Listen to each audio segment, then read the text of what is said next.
Welcome back to the Ultimate Cleveland Sports Show. I remember what I was doing May 15th, 1981. If you're old enough, you probably remember where you were when Len Barker threw his perfect game. It is so good to see you. Thanks for coming by the Ultimate Cleveland Sports Show. When you hear May 15th, 1981, obviously it was a night you'll never forget, but what's the first thing that comes to your mind? Us winning the game. It was 1-0, right? 3-0. 3-0. Us being in first place, where the Cleveland Indians weren't in first place very often back then. Yeah, so that was a big deal. That was a big deal. Yeah. Guys, we talked, with Joe Charboneau recently. I don't know. Did you see when Joe was on, by the way? Yeah. He was great. He broke the whole studio, but it was awesome. And we played at a charity softball game a few years ago. Len played and Joe played. And I remember asking you about the perfect game, and you said the two things I remember you saying was that it was brutally hot that day. And I think, if I remember correctly, you said that you weren't feeling great coming into that game. No, actually, it wasn't hot. It was 42. It was raining, too, wasn't it? I screwed that up. Typical Cleveland weather in May. And I'd been feeling good all year. And what happened was I was late getting to the ballpark because I was picking my brother up at the airport. And normally, I get there an hour and a half before the game. I didn't get there until like 45 minutes before the game. Wow. So I had to put the uniform on, rush out, and start throwing right away. So it was kind of a little out of sync. Wait, even an hour and a half before that's so a different. Day you're that seems tight. Like it's very close. Yeah. Was that commonplace then? Yeah, back then when you were a starting pitcher, you could come in when you want. But I used to go out and watch the other team take BP so I could look at the hitters and see how they're swinging with that. Yeah. Yeah, now it was against the Blue Jays, right? Against Blue Jays. And they had some bats in that lineup. They had some boppers in there, yeah. Was there one moment, I'm sure there was, because most no-hitters have that moment, where you think, it's over. Was there one play that that was put into play that you thought was going to be a base hit? Was there that exceptional defensive play that saved the no-hitter? Yeah, Tommy Verizon made a play up the middle. Got the ball and beat Alfredo Griffin. One fast runner too. Fast runner. Yeah. Kuiper made a great play to the hole, and he's been coming back from knee surgery, so he wasn't as quick as he made a great play. Yeah. And Toby Hare dove into the stands, caught a fly ball. That's what I remember about it. Yeah, but, about the no-hitter. I only threw one changeup in the game, and it was to John Mayberry. He was a big bopper. Yeah. And he hit a bullet and almost killed Kuiper, so I didn't throw him any more chances. That was the last you saw that one. Yeah. So 1981, I remember because I was about 3 weeks away from graduating from high school, and my father used to listen to every Indians game at the time on the radio, sitting in his favorite chair by the front door, and so he would have it on, right? And so I always remember the name when they would say Lars Lenny Barker, right? And so when you see him live, you see why he's Lars Lenny Barker. Big man. I want to ask you this, Len. At what period of the game when you're throwing a no-hitter, right? When you're rolling it. Perfect game. You guys keep saying no-hitter. Well, it's a perfect game. No-hitters are commonplace now. And perfect the pitcher game knows is so the difference, too. So when you're rolling, when do the teammates run away from you and say, don't talk to you? True. When does that start? It started in the 7th inning. I was sitting by myself, and everybody, there's 24 other guys down there, and they're all crunched up in the corner. And I looked down at them, and I said, I'm not superstitious, guys. You can, but of course, a lot of them were. Yeah, right. So they were all in there, and then in the 9th inning, the week before, Charboneau was playing left, and Dave Garcia was going to take him out. Bylevin was throwing a no-hitter, and he was going to take him out, and he took him out, and Larry Littleton missed the ball on the lights. So he comes up to me and he says, I'm taking Charboneau out. And I said, if you take Charboneau out, you're taking me out of the game. So he left Joe in there. And Joe was a good outfielder. He could get to the ball. And, of course, he was a great hitter at that time. Were you what's in your mind? What's going on in that 9th inning? Right. Were you extra nervous? Were you calm? Were you hearing the crowd? I was pretty nervous. Well, the crowd was. Well, it was 7,200, but by that time, a lot of people would come down. Yeah. And there was probably 10,000, 11,000. This was a big crowd for us back then. Right. And I walked out, picked the ball up, and I dropped the ball, and I almost fell over. So I got a little nervous. Oh wow! Yeah. And then I started throwing, and I was all right. And of course, they put a pinch hitter right away to try to disrupt you. Yeah. And I struck them out on 3 pitches. So Nice. I got back in the groove. When you're in your best, when you're throwing smoke, what's the heat number you're throwing at? I was probably throwing 97, 98 in that area. Now, In those days, that was with the very old good. guns. Yeah. I'm not a baseball guy, but if you've ever been in a batting cage where they throwing the machine is throwing 80 at you, it's man, real. It's real. There, yeah. It's Oh, my real. God. But it's Len, real. your curveball was good that night, wasn't it? Yeah, normally, if I throw 120 pitches in a game, I probably throw 30 curveballs and mostly fastballs. But that game, I threw 65% curveballs. And a lot of out pitches were curveballs. Yeah, a lot of. Well, there were 11 strikeouts, and all of them were swinging. I mean, these guys were hacking. They were trying to hit the ball. Well, let me ask you this. You talk about pitch counts, right? You say you throwing 130 pitches, back then. Why? Where did it change? Why is it? Obviously humans haven't evolved that quick. But why do nowadays you rarely see guys if they have a no hitter going into the 7th inning?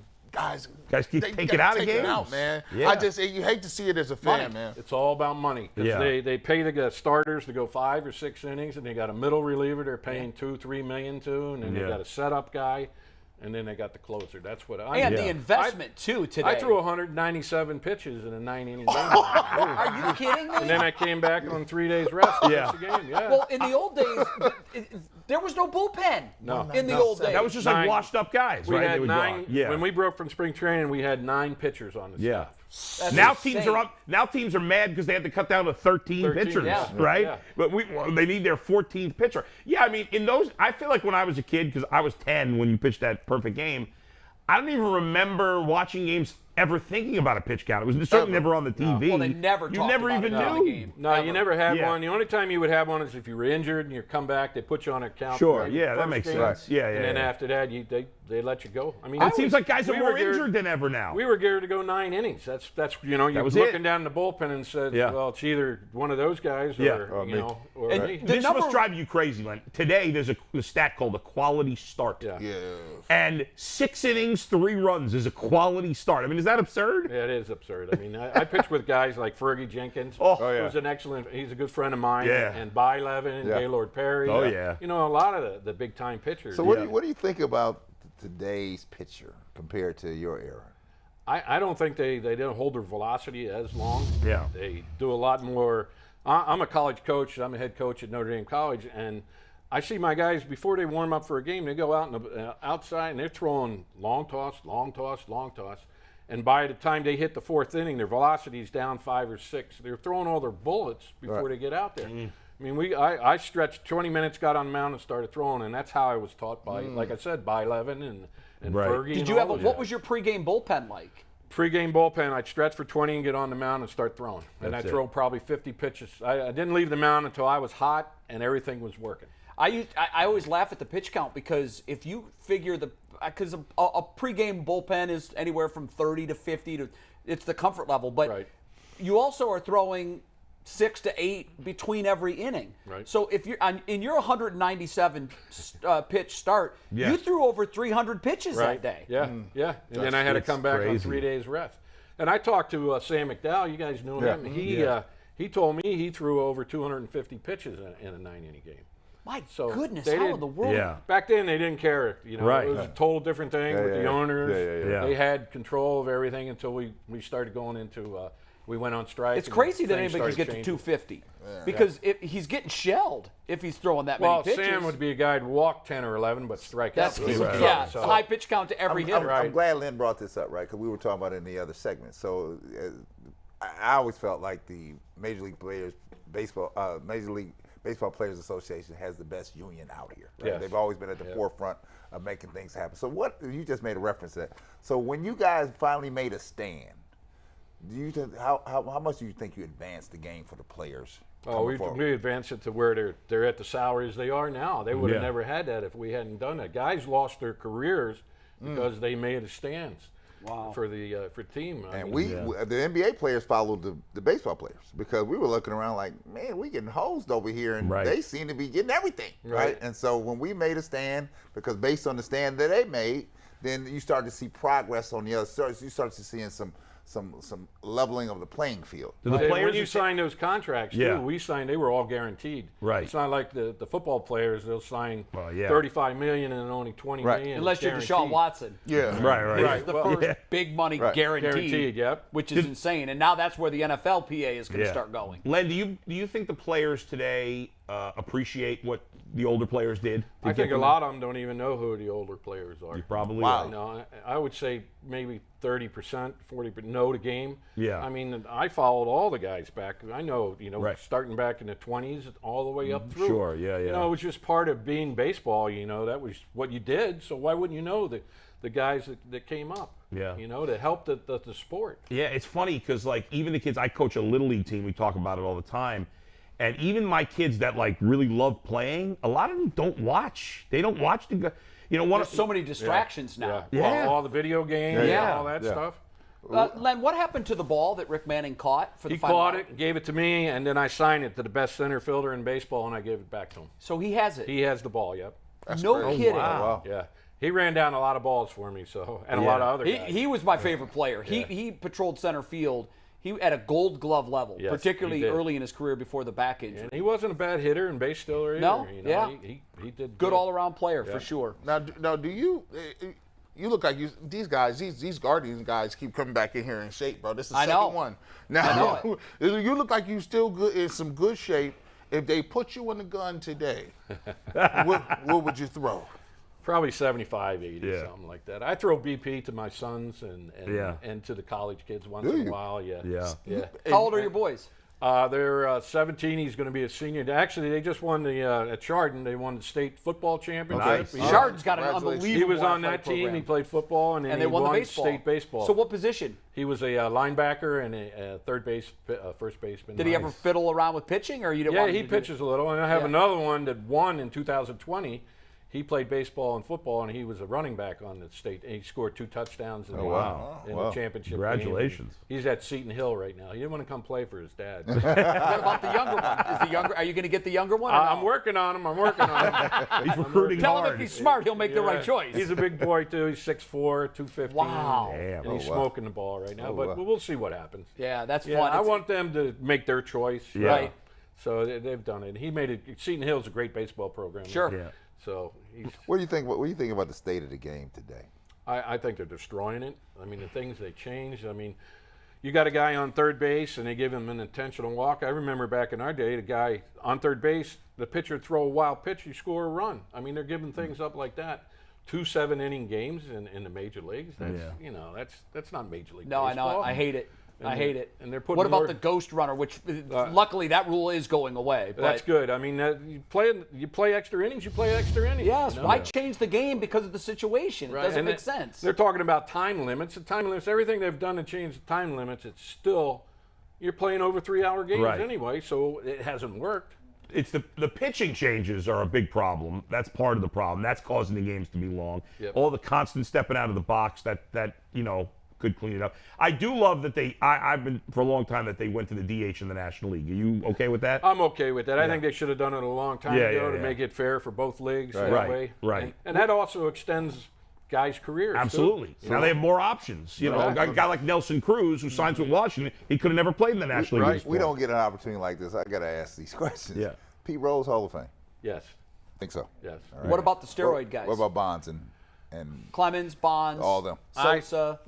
I think, guys made mistakes. I think after a certain amount of time, they should reward them for what they've right. done. Yeah. Especially, I would just make it higher standards for those guys, right? Like if Yes. you're borderline and you're on steroids, you're They're out. out. You think? Yeah. You think the writers got too much say in who's in and who out? Yes. Who's out? Yes. The writers have to be fair to the writers, they have no say on Pete Rose. They're not allowed to Right. vote for They him. don't have anything. Yeah. Right. Yeah.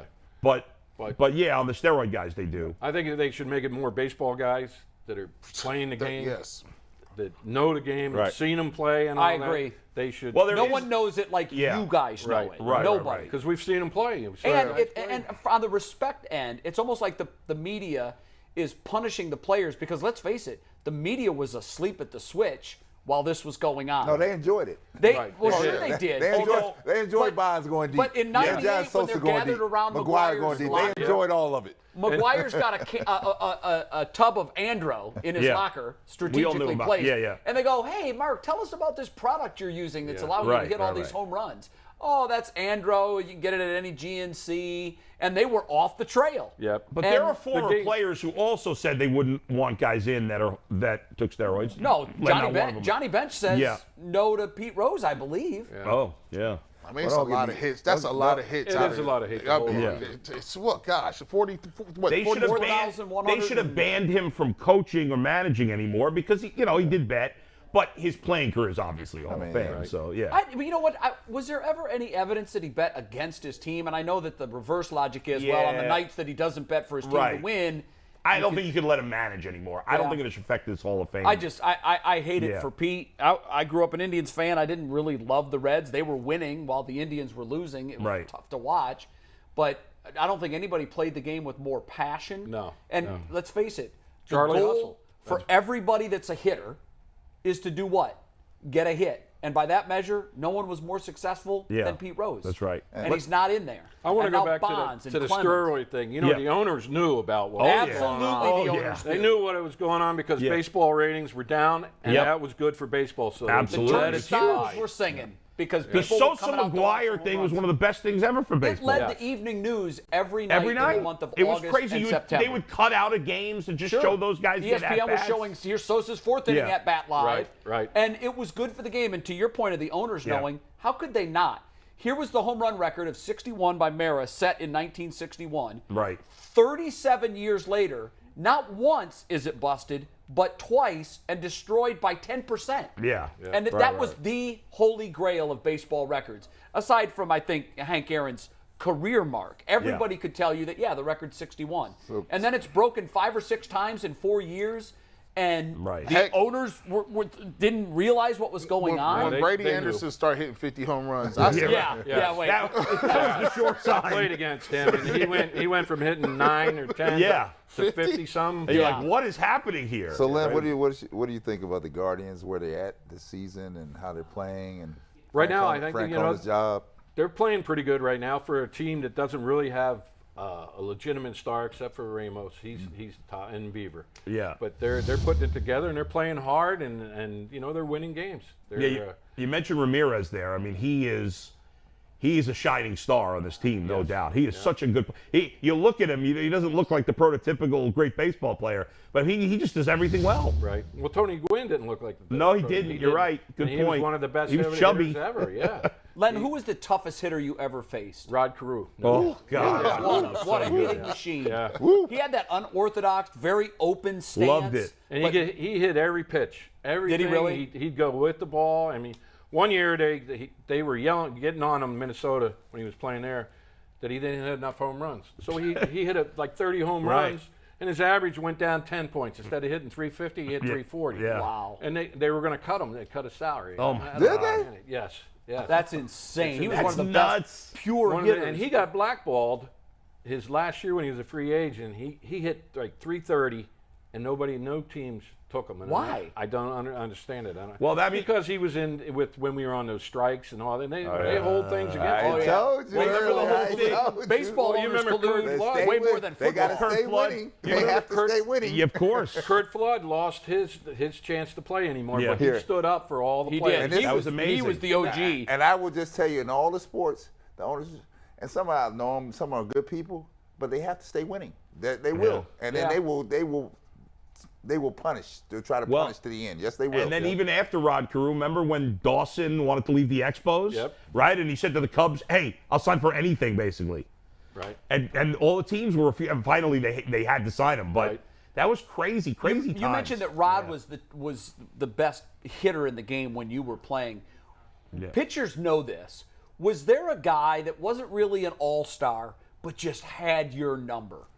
A guy that just, for whatever reason, put the ball in play. There was probably more than just one guy. Who was the guy that you were like, oh, not him again? Mario Mendoza. The loaded Mendoza line, hitting 190. Yeah. You always had to watch out for those guys that weren't hitting good, because you think you could blow a fastball by them, and they're major league hitters. They're going to hit Sure. it. Yeah. I was pitching against in Detroit. I had a 1-0 lead going into the bottom of the 8th. Jerry Turner come up. He's hitting 176. I walked the guy, and I figured I could blow it by him, and he took me deep. We lose 2-1. Wow. Through 130 pitches, only one bad pitch. And, Wow. But that's why you had to concentrate on it, because they're major league players, just like football. You never know who in the NFL who's going to make a play. They can, that's not a star, but they make the play. Yeah. Sure. Right? And then they become a star. How rewarding is coaching for you? Oh, I love it. I love seeing these guys. Actually got a shortstop that's probably going to get drafted. Really? In between the 5th and 7th round this year. Yeah. No kidding. Is he from phenomenal. the area? He's from Springfield on the other side of Columbus. Okay. Do you find young players come to you because of your experience and want to be under your tutelage? Do you find that because of your experience in Major League Baseball? I've been finding a lot of pitchers that want to come there and do that. Yeah. And of course, Charboneau is my hitting coach. That's right. So they're coming What a there. staff. Can we They're sit in coming on some of those staff meetings? Yeah, you guys would enjoy that. If they had the ability, obviously when he got hurt and had all those injuries, you don't have the medical that you have now. Right. Had he been able to get healthy, had they had the science they have now, how good do you think he would have been? He would have continued to get better and better and better. Yeah. What a He shame. didn't strike out much. Yeah. Back when we were playing, if you struck out 100 times, you were back sent down to the minor Yeah, leagues. right, Now sure. the guys are swinging. And That's a good year if you strike out No, 100. they encourage you. They want you to. They do, you want have you a, to- do you have a favorite Joe Charboneau story? I got some, but I can't say it. And believe me, they're all true, too. Joe's a great guy. We played Oh, true or my false God. with them, and we threw out some stories that were we didn't know if they were mythical or is it. Yeah. And just about everyone. Well, he told us. Did he tell you about the Detroit? I can tell this one because it's not a bad one. Remind us. Maybe We had you a did. team party. I walk in and he's out on the ledge on a window, and he says, "Mark, bring me a beer," and I hand him a beer, and I look down, and we're 55 stories up, and there's no ledge. His feet aren't on any ledge. He's hanging out there like this, drinking beer. God. That's a true story. He did not tell us that. No, he didn't tell us that. Oh, my God. He that's told us about the time he crazy. broke into the zoo in California and Yeah. tried to ride a rhino. Yeah. Yeah. That is classic. Oh, my Len, God. thank Len, you thanks, so much Len. for coming I in. appreciate it, guys. There's a ton that we want to get to that we didn't, so we hope you'll come back. Yeah, anytime, guys. All right. Appreciate it. That's Len, awesome. It's thank great you. to hear. Len Barker, Legend. the great Len Barker, the last Cleveland pitcher to throw not just a no-hitter, but a perfect game as well. Len, thank you very much. 40 Thanks, guys. We're taking a Appreciate break. it. The Ultimate Cleveland Sports Show is coming right back.